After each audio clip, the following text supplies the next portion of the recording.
Do you have pain? Do you wake up in the morning and feel awful and never get rid of it? And drag through the day exhausted because of the pain? Well, what does pain and vitamins have in common? This video is going to explore one vitamin that has been documented to cause pain and what to do about it. So stay tuned. It's not uncommon to wake up feeling stiff and sore, but once you get moving, most of us seem to feel a little bit better. But what happens when we don't? What happens when the pain does not go away? What can we do besides take pain pills to help our body to combat this pain? Now, pain is a direct result of inflammation, and inflammation can be caused by many illnesses and diseases. But more and more, scientists are beginning to realize that inflammation can be caused by foods we eat, from the allergies and the fatty foods and the processed foods. Okay, well, what does that mean? Well, when they started looking into it, they found that there was a culprit that seemed to generate more inflammation.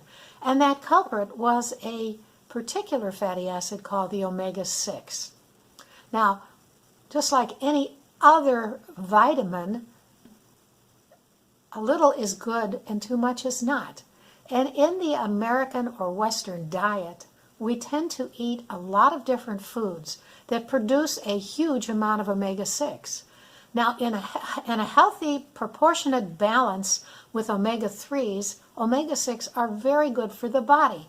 They can prevent allergies. They can help with rheumatoid arthritis. They can even alleviate the symptoms of ADHD. But when they are overconsumed, which is what is happening in the American diet, they tend to go towards inflaming the system in the body and causing pain.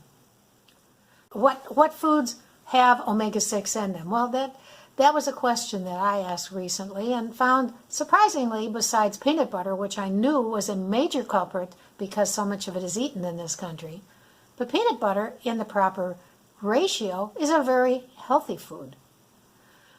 The foods that came up as the inflammatory foods were snack foods, fatty snack foods in particular, processed foods such as the fast food you find in restaurants, fast food restaurants, or even in the freezer section of your store where a product is put together as an all-in-one meal.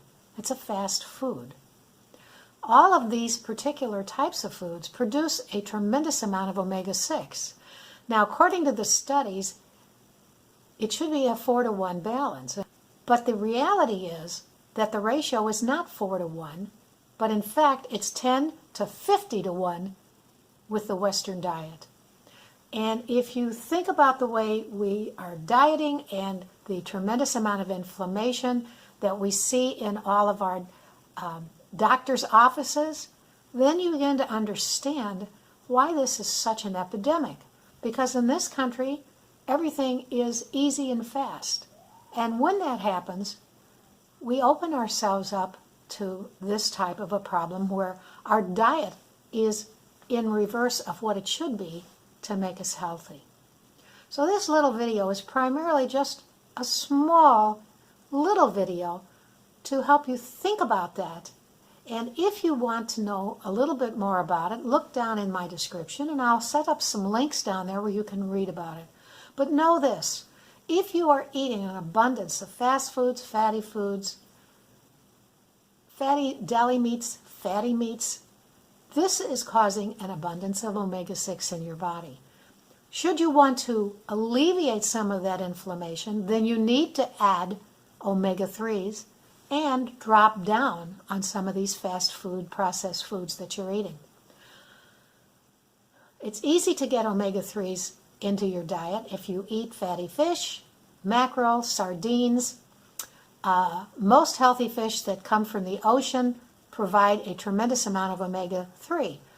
But many people, including myself, are not fish eaters. So what do?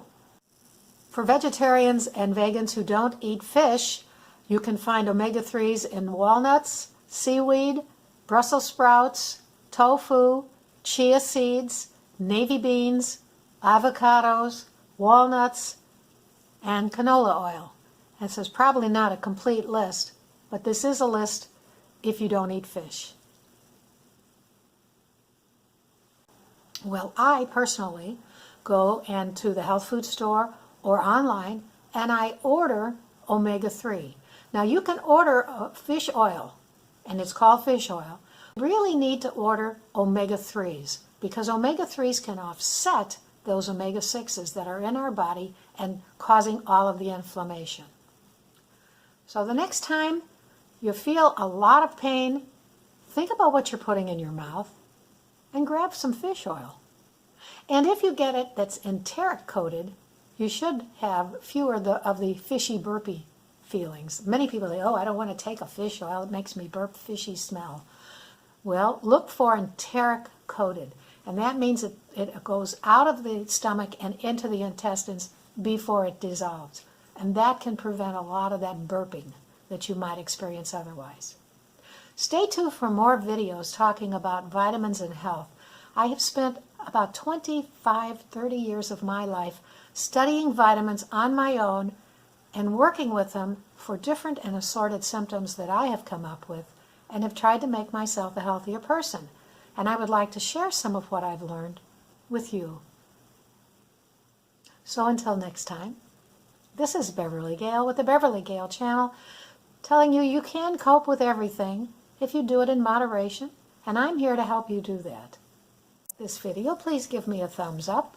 Again, if you're looking for more information, check the description in the bottom part after the video, and there will be some links in there for you. If you would like, please subscribe and hit the little bell, and it will notify you the next time I have a video coming out. So stay tuned to the next video for a little bit more on learning about vitamins and health. Bye for now.